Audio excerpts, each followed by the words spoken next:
Dalam mitologi Yunani, Athena atau Athene adalah salah satu dari dewa Olimpia yang berjumlah 12. Seperti banyak anggota Olimpia lainnya seperti Ares, Hermes, Hephaestus, Apollo, dan Artemis, Athena merupakan anak Zeus.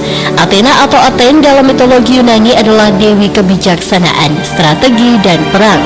Athena juga dikenal sebagai dewi yang banyak menolong para pahlawan. Athena adalah seorang dewi yang terlahir sebagai perempuan dewasa dan tak pernah digambarkan sebagai anak kecil. Athena tidak memiliki suami atau kekasih sehingga disebut sebagai Parthenos atau perawan. Kuil Parthenon di kota Athena, Yunani adalah kuilnya yang paling terkenal. Menurut legenda, Athena adalah putri kesayangan Zeus, dewa terkuat. Ibunya adalah Dewi Metis yang merupakan dewi pemikiran dan kepandaian yang terkenal sebagai dewi kebijaksanaan. Athena diberkahi kekuatan oleh ayahnya, kepandaian dan kebijaksanaan oleh ibunya.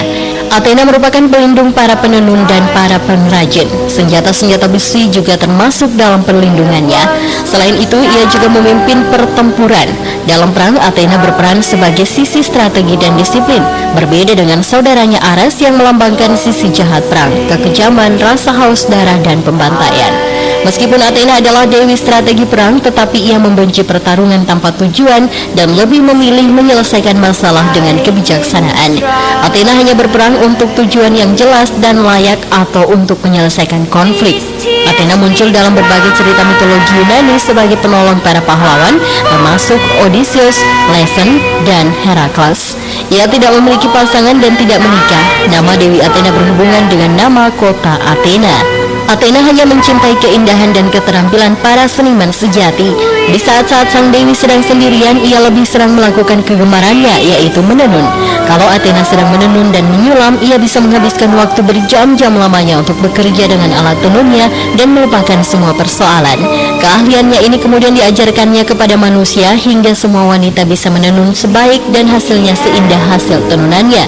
Pada masa lampau, wilayah di mana kota Athena berdiri sekarang masih bernama Kekropia, yang diambil dari nama raja pertamanya, Kekrops. Kekrops adalah putra bumi, mulai dari pinggang ke bawah tubuhnya berbentuk ular. Saat ia sedang mengawasi pembangunan kota baru itu dari puncak Akropolis, Poseidon sang dewa laut datang untuk menemuinya. Ia menginginkan kota baru itu diberi nama Poseidonia, dan sebagai gantinya Poseidon akan membuat armada kota itu menjadi penguasa lautan dan tidak ada kekuatan yang sanggup menandinginya. Setelah amarah Poseidon reda, penduduk Athena membangun sebuah kuil indah untuk menghormati Poseidon di Tanjung Sainion, Athena. Sampai saat ini pun di Akropolis masih terdapat mata air yang konon adalah mata air yang diciptakan Poseidon saat trisulannya dipukulkan ke tanah.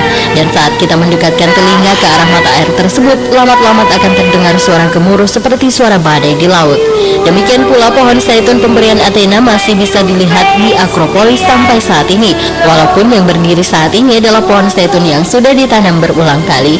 Konon menurut Pausanias dalam tulisannya di Description of Greece, saat tentara Persia menyerbu dan membumi hanguskan kota Athena, pohon zaitun itu ikut terbakar habis. Tetapi pada hari yang sama, secara ajaib pohon zaitun itu tumbuh kembali mencapai tinggi 2 cubit atau kurang lebih 1 meter.